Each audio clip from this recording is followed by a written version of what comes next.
Hi guys, this is Alex from Mason Lifestyle. I thought that it would be good to do a video on twin needles, how to thread it on your machine, what things to look for, and also how to use a twin needle. I usually use these for hems on all my knits, and you guys know how much I love knits, so I usually finish all of my hems with a twin needle. You don't have to, but it definitely gives it a really nice professional look. And they come in different types. This is a universal twin needle. There's also a stretch twin needle. Depending on what I'm using, if I'm doing perhaps maybe some top stitching on a woven, I may just use a universal twin needle, but sometimes I also use a stretch jersey twin needle for when I'm doing those hems. But let me show you today how you thread this in your machine and what to look for.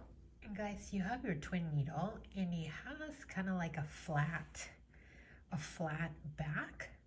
So this is the flat back, and you want to put that towards the back of your sewing machine when you're inserting it in the little area where you insert your needle. So go ahead and insert it, put it in, and make sure that it's tight. If you need to use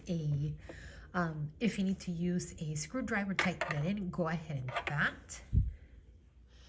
All right, guys, so first things first, you are going to need one spool, and just put that right in and make sure that you follow your manual how to put the spool in.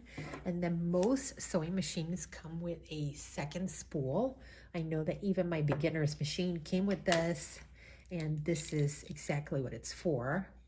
So grab your other thread, spool, put it in. So guys, you have your two spools of thread. You have the red and the blue, and I'm gonna just get it towards the back, right? And notice that red is on my right and blue is on my left, and I really want to make sure that those are going through the tension disc right there, and they're staying in the same spot. And really the goal that you want to do is you don't want to twist these in there. You don't want to twist them, okay? Try your best to do that. Then I have to kind of bring them in on my sewing machine and then bring them back. And again, you're gonna have to thread this by hand. So hold on. So I'm threading the right side. Okay, threading the right side, putting it under the presser foot. And you can use a regular presser foot for this. So again, thread the left side. I can see it. And thread the left side. And again, get that under.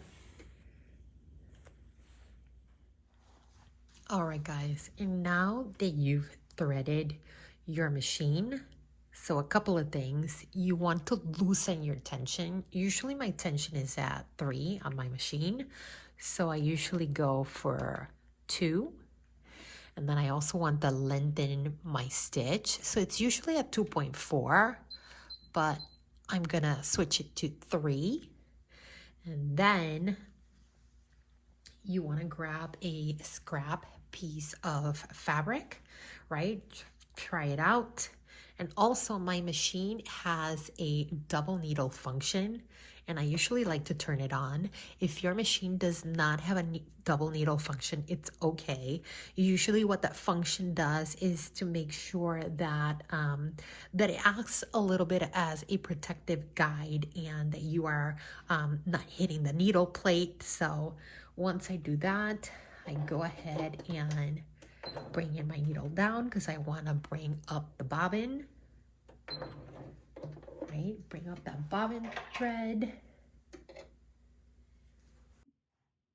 right, guys, now that I have my presser foot down, and usually I do not backstitch on my machine with the double needle, and I'm holding my threads, right? Put them down.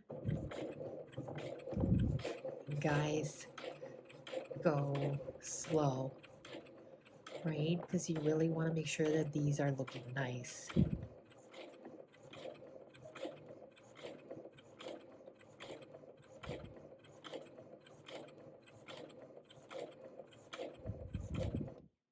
Once I'm done, I just lift my needle, lift the presser foot, and then I pull my threads out.